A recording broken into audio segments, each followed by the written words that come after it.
How we doing, Comedy Vault? Yeah, give it up for yourselves. Give it up for yourselves for coming out. Yeah. You know, you're not only supporting live comedy tonight, but this is actually a benefit for the Collaborative Crisis Services Unit, which provides resources to people with mental health and mood disorders and addiction problems. So give it up for yourselves for supporting a good cause.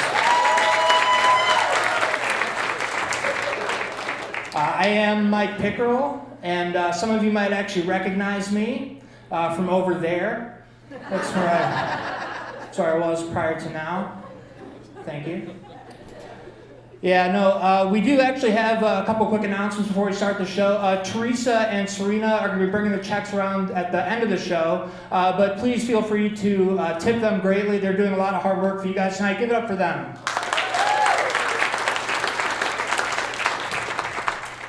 Yeah, we got a great show for you tonight. I hate to start off on some bad news, but I actually just found out I got kicked out of school. Yeah, I was in analogy school, which, if you think about it, is kind of like,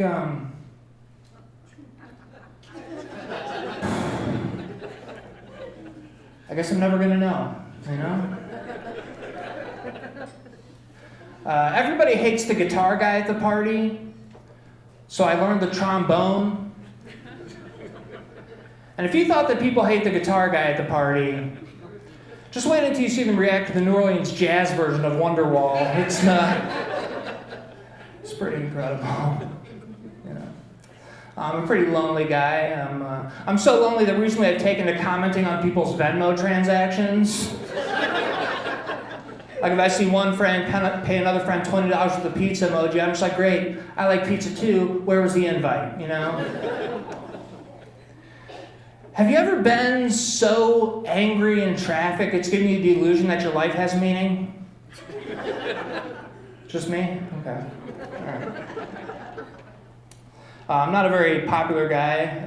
Yeah, all the party invites I get say -1. That's, you know, just a piece of paper that says don't show up. That's seems like a waste of good stationery, but you know. I'm on generic antidepressants because my psychiatrist gave me a coupon. That's a true story. You know? It always feels great going to the pharmacy too for bottom shelf happiness. You know, like, oh, the Prozac, no, that's too good for me. I'm here for the Pentagaballisterine. Yeah, the one on the bottom.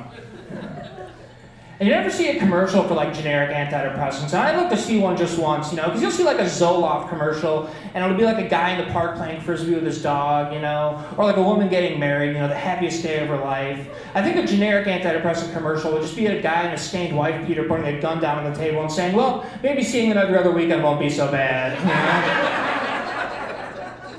know? Pentagaballisterine, for when she took everything. That's... Speaking of which, I don't know what trauma has befallen literally every pharmacist I've ever interacted with, but if they could stop taking it out on me, that would be fantastic. You know, the coven of pharmacists at my local Walgreens are particularly awful, you know. Like, if you don't need antidepressants walking in there, you're definitely going to need them by the time you leave. And then they have the nerve at the end of the transaction to ask you, so do you have any questions for the pharmacist today? Yeah, who hurt you? My life coach just quit.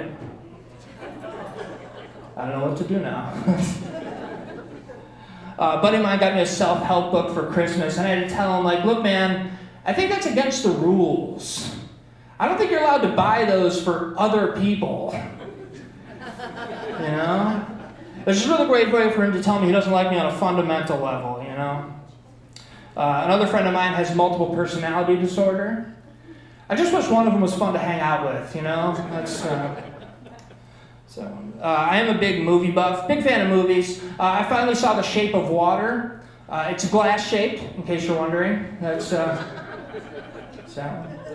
but I am a big fan of like actors and acting stuff, but I know not much about actors. Like, for example, I used to think F. Murray Abraham stood for Fuck Murray Abraham. That's what I used to think. Yeah, I wish Better Homes and Gardens was a government agency that went around shaming people for having shitty homes and gardens. You know, like, would you look at this garden?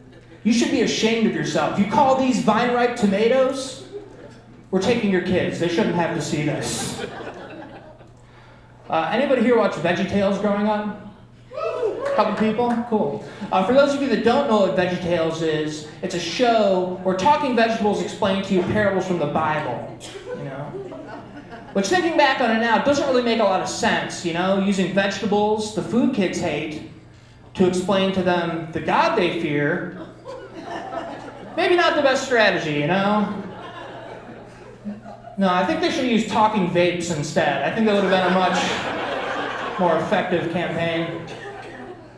You know, I used to love VeggieTales growing up, I did, and my friends would all make fun of me for it. I used to have to just tell them, like, look, you guys need to shut up. I need to know what this talking broccoli thinks about adultery.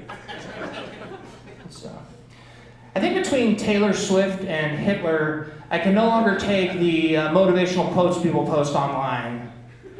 Can't take it anymore, you know, especially since I can no longer tell which of the two the quote is attributed to. You know, like, work will make you free? Okay, that one's definitely Hitler. Just gotta shake off the haters. Also Hitler, I'm 0 for 2. I don't know what's going on here. There's all these shows on the Food Network about like the Top Chef, finding the top chef. And yet not one of these shows is about stacking the chefs on top of each other. Have we tried that yet?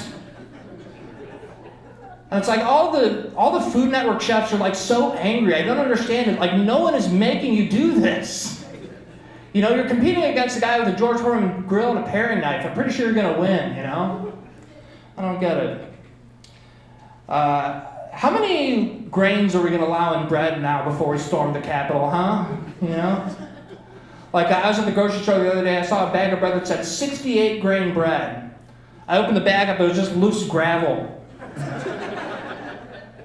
I don't get it. And even the ingredients in bread now sound made up. Like, I don't know what flax hearts and essence of drywall are, but at least they're high in fiber. You know, at least I got that going for it. This just says you're doing great, in case you're wondering. That's what this says.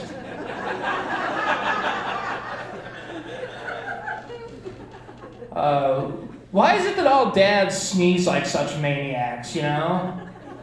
Like, as soon as a guy becomes a dad, it's just like he gets like a card to like activate a men's rights meeting in his brain, you know? Just like, seriously, every dad just sneezes like they think their brain is trying to escape. Just, you know? Women don't sneeze like that. Women sneeze like we're still under British rule. Oh my, you know, I don't get it. Any coffee fans in the house? Any coffee drinkers? Couple people. Yeah, not me. I drink Dunkin' Donuts anxiety juice pretty exclusively.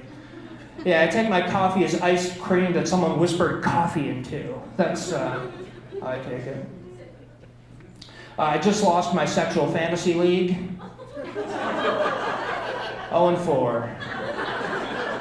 Downfall of the fighting penises. That's, No, I think to me actually role-playing sounds more fun than sex. Because to me, like, everyone's genitals just smell like old pennies. I don't want any part of that, you know? Like, why would you want to possibly exchange fluids with someone when you can pretend to be a wizard? That sounds like way more fun. I did invent a new sex move, though. Yeah, it's called reverse missionary.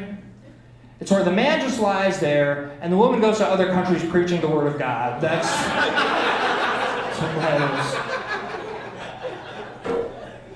I think horsepower is a really strange way to conceptualize how fast a car can go, you know? It just seems very unscientific. Like, for example, I don't see a stretch of road and then think to myself, oh yeah, that seems about 43 snakes long. You know, it's just like, this is what happens when you let farmers do science. You get folk measurements. You get charm over accuracy, you know, like, oh, you city folk may have your fancy rulers and your abacuses, but out here we like to measure stuff in things it's not, you know? It is kind of fun, though, to say stuff like, oh yeah, this toaster is 140 dog breaths. Meaning it would take 140 dogs breathing their hot dog breaths on this bread to toast it. You're not going to want to eat it, but that's how we do things in these parts, you know? All right, I've been Mike Pickerel. I'm going to bring up a very special guest for you guys tonight. We have a very funny guy. Please make a lot of noise. Start making clapping now. Make a lot of noise for Andrew Rothy.